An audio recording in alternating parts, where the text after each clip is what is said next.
Good morning বন্ধুরা, আমি নিয়ে চলে এসেছি আবার একটা নতুন ভিডিও। তো আজকে দেখুন আমি কাড়া বানাচ্ছি। এখানে দিয়েছি এলাচ, লবঙ্গ, দারচিনি, গোলমরিচ, তেজপাতা, তুলসী পাতা, আদা আর এক টুকরো মিশ্রি দিয়ে খুব ভালোভাবে ফুটিয়ে নিচ্ছি। এখানে 2 কাপ জল নিলে সেটা ফুটিয়ে ফুটিয়ে 1 কাপ করে নিতে হবে। দেখুন ভালোভাবে ফুটিয়ে ফুটিয়ে আমি 1 কাপ করে নিচ্ছি।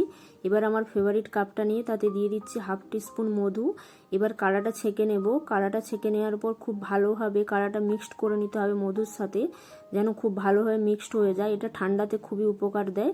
কাড়ার রঙটা কিন্তু কালো লাগছে এই কাপটার কারণে। তো তারপর 2টো বেকারি বিস্কিট আমি নিয়ে নিলাম। এবার বিস্কিটটা খেতে খেতে কাড়া দিয়ে খুব ভালোভাবে এনজয় করছি সকালটা। এটা কিন্তু ঠান্ডাতে খুব উপকার দেয়, আপনারাও ট্রাই